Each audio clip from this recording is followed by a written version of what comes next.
Bonjour à tous, nous nous retrouvons pour réviser le CRPE et aujourd'hui nous allons nous intéresser donc à l'oral de leçon, plus particulièrement à ce qu'il faut connaître en mathématiques pour cet oral de leçon. Donc les différents thèmes, les didactiques des mathématiques particulièrement sur différents thèmes que nous allons aborder. Donc nous allons commencer par tout ce qui est premier apprentissage des nombres, donc qui se débute en maternelle et qui continue au CP.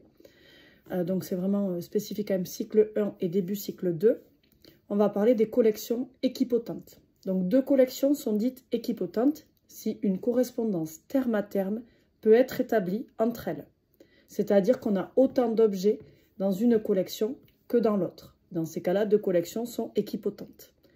Il y a différentes procédures pour résoudre les problèmes d'équipotence, donc on utilise en maternelle et au CP également. Il y a la correspondance terme à terme, c'est-à-dire associer un objet un à un, les objets des deux collections. Par exemple, on imagine que j'ai une collection de stylos devant moi et j'ai une deuxième collection de stylos. Et donc, je vais associer un à un, donc ce stylo avec celui-là et celui-là avec celui-là. Donc là, je vois bien que mes deux collections sont bien équipotentes. Ça, c'est important de le prendre en compte. Ensuite, on peut aussi utiliser la procédure de correspondance paquet par paquet. Donc, je reprends mon exemple. J'ai mes collections ici présentes.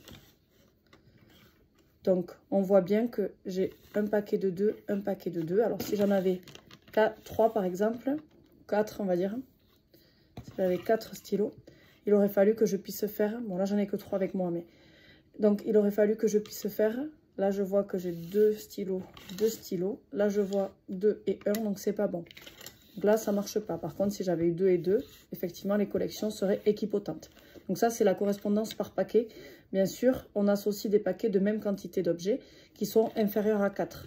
On associe, voilà, en général, des paquets de 2, c'est plutôt efficace. Le dénombrement, donc c'est exprimer une quantité en nombre.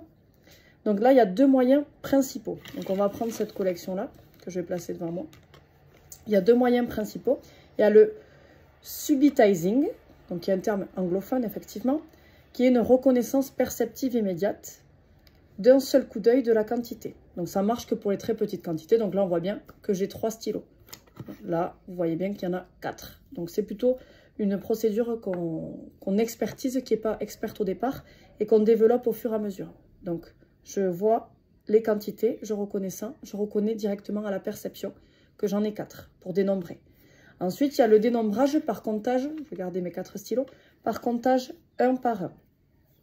Donc, la suite des mots nombres est mise en correspondance terme à terme avec les éléments de la collection considérée. Le dernier mot utilisé exprime la quantité globale. Donc, je vais compter 1, 2, 3, 4. Donc, je vois bien que là, j'ai 4 stylos dans ma collection. Donc, ça, c'est le dénombrement par comptage de 1 à 1. Les enfants doivent comprendre que tout nombre s'obtient en ajoutant 1 au nombre précédent et en enlevant 1 au nombre suivant. Il faut comprendre que là, c'est 1, 2, 3. Si je reviens là, je reviens à 2. L'estimation approximative, c'est quand on donne un ordre de grandeur. Par exemple, j'ai plusieurs stylos, je veux dire j'ai à peu près 10 stylos, entre 0 et 10 stylos. C'est vrai, puisqu'en effet, j'en ai 7 devant moi. Donc ça, c'est important aussi de le comprendre.